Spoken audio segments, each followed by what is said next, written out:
தமிழக அரசியலில் கூட்டணி மாற்றங்கள் தொடர்ந்து பரபரப்பை ஏற்படுத்தி வருகின்றன. 2026 சட்டமன்ற தேர்தலில் திமுகவுடன் இணைந்து போட்டியிட்ட முக்கிய கூட்டணி கட்சிகளில் பல தற்போது விஜயின் தாவேகா அணியை நோக்கி நகர்ந்திருக்கிறது. ஒரு காலத்தில் கூட்டணி கட்சிகளை ஒருங்கிணைத்து தேர்தல் வியூகங்களை வகுத்து பிரச்சாரங்களை முன்னின்று நடத்தி தேர்தல் செலவுகளிலும் முக்கிய பங்காற்றிய கட்சியாக திமுக பார்க்கப்பட்டது. ஆனால் இன்று அரசியல் சூழல் முற்றிலும் மாறி இருப்பதாக அரசியல் விமர்சகர்கள் தெரிவிக்கின்றனர். அரசியல் ஆய்வாளர்களின் கருத்தின்படி ஆட்சி மாறிய பிறகு கூட்டணி கட்சிகளின் அரசியல் நிலைப்பாடுகளும் வேகமாக மாறியிருக்கின்றன. பல ஆண்டுகளாக இணைந்து செயல்பட்ட கட்சிகள் தற்போது புதிய அரசியல் வாய்ப்புகளை நோக்கி நகர்வது திமுக தலைமையினருக்கு அதிர்ச்சியை ஏற்படுத்தி இருப்பதாக கூறப்படுகிறது. ஒரு காலத்தில் உறுதியாக இருந்த கூட்டணி அமைப்பு இன்று சிதறி இருப்பது தமிழக அரசியலில் முக்கிய விவாதமாக மாறியுள்ளது என அவர்கள் தெரிவிக்கின்றனர். இந்த நிலையில் அரசியல் வட்டாரங்களில் மேலும் ஒரு தகவல் பேசப்பட்டு வருகிறது.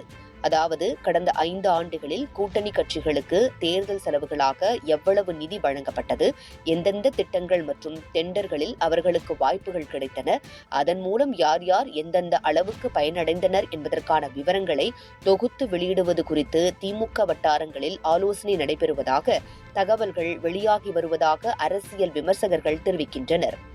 இது குறித்து இதுவரை அதிகாரப்பூர்வ அறிவிப்பு எதுவும் வெளியாகவில்லை என்பதையும் கவனத்தில் கொள்ள வேண்டும்.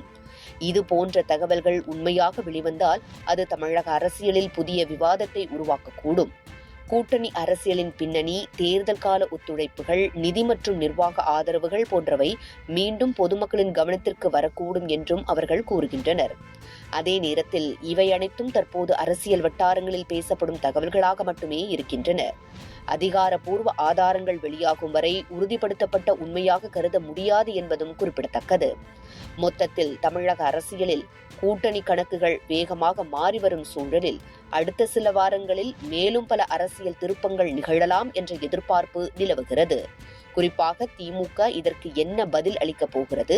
கூட்டணி அரசியலின் பின்னணியில் இருக்கும் தகவல்கள் உண்மையிலேயே வெளிச்சத்திற்கு வருமா அல்லது இவை அரசியல் யூகங்களாகவே முடிவடையுமா என்பது வரவிருக்கும் நாட்களில் தெரியவரும் என்று அரசியல் விமர்சகர்கள் கருத்து கூறி வருகின்றனர்.